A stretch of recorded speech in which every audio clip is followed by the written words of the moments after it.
Hello friends, welcome to GKL with Satyabhama. ఈరోజు మనం ఎంతో టేస్టీ అయిన పూరీ కూర, దీనిని బాంబే చట్నీ కూడా అంటారు. దీన్ని ఎలా తయారు చేసుకోవాలో చూద్దాం. ముందుగా దీనికి కావాల్సిన పదార్థాలు ఏంటో చూద్దాం. 3 ఆనియన్స్, ఒక క్యారెట్, ఒక 5 పచ్చిమిర్చి, ఒక 4 టేబుల్ స్పూన్ బియ్యపిండి, అలాగే ఒక టేబుల్ స్పూన్ సాల్ట్. ముందుగా ఒక గిన్నె తీసుకొని అందులో ఒక 4 టేబుల్ స్పూన్ ఆయిల్ వేసుకున్న తర్వాత ఆవాలు, జీలకర్ర, ఎండుమిర్చి వేసుకోవాలి. దాని తర్వాత మనం సన్నగా కట్ చేసిన ఆనియన్స్‌ని, దీనికి మనం పకోడీలకి కట్ చేసే ఆనియన్ ఉంటది కదా! ఆ విధంగా కట్ చేస్తేనే టేస్టీగా ఉంటుంది. దాని తర్వాత పచ్చిమిర్చి, క్యారెట్ అన్నీ వేసి ఒకసారి కలపాలి. కలిపిన తర్వాత మనం చిటికెడు పసుపు, చిటికెడు ఉప్పు వేయాలి. ఎందుకంటే మనం ఉప్పు వేయడం వల్ల ఈ క్యారెట్, ఆనియన్ అనేది త్వరగా మగ్గుతుంది. అలాగనే వాటికి కూడా కొంచెం ఉప్పు అనేది పడుతుంది. లేకపోతే మనం కర్రీ తినేటప్పుడు చప్పగా ఉంటుంది. అందుకే కొంచెం ఉప్పు వేయాలి ఈ టైంలోనే. ఈలోపు మనం బియ్యపిండిని కూడా కలుపుకుందాం.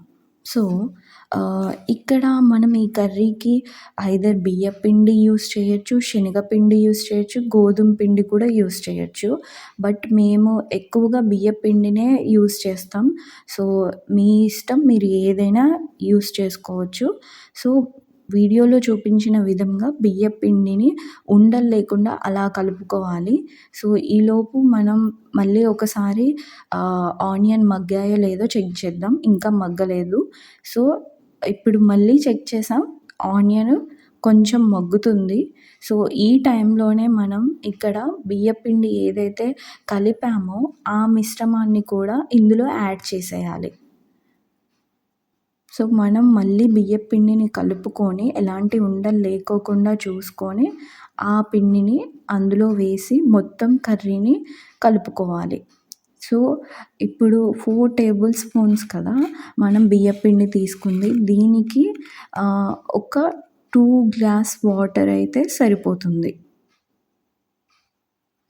వాటర్ పోసుకొని ఒకసారి కలుపుకున్న తర్వాత సాల్ట్, ఒక టేబుల్ స్పూన్ సాల్ట్ అన్నాం కదా! ఒక టేబుల్ స్పూన్ సాల్ట్ ఏసి మొత్తం కలుపుకోవాలి.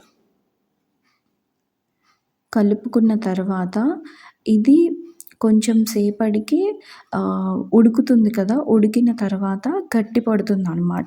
ఇప్పుడు ఏదైతే వాటర్‌గా ఉందో అది తర్వాత గట్టి పడిపోద్ది. సో, మీరు చేసేటప్పుడు కూడా ఒకవేళ బాగా గట్టిగా ఉందంటే ఇంక కొన్ని వాటర్ యాడ్ చేసుకోవచ్చు మనం. అప్పుడు మరీ గట్టిగా కాకుండా, మరీ లూజ్‌గా కాకుండా ఉంటుంది. సో, దానికి తగ్గట్టే ఒకసారి టేస్ట్ చూసుకొని కొంచెం సాల్ట్ కూడా యాడ్ చేసుకోవచ్చు. సో, అంతే అండి. చాలా సింపుల్ అండ్ టేస్టీ అయిన పూరీ కూర, అదే అండి బాంబే చట్నీ కర్రీ రెడీ అయిపోయింది. సో, దీనిని మనం ఐదర్ చపాతీలో కానీ, పూరీలో కానీ ఎందులో తిన్నా చాలా టేస్టీగా ఉంటుంది. మీరు కూడా ట్రై చేయండి.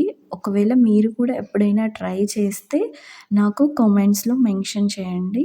సో, ఇందులో మనం ఇంకా ఆలు ఉన్నా కూడా యాడ్ చేసుకోవచ్చు. నా దగ్గర లేదు కాబట్టి అది స్కిప్ చేశాను.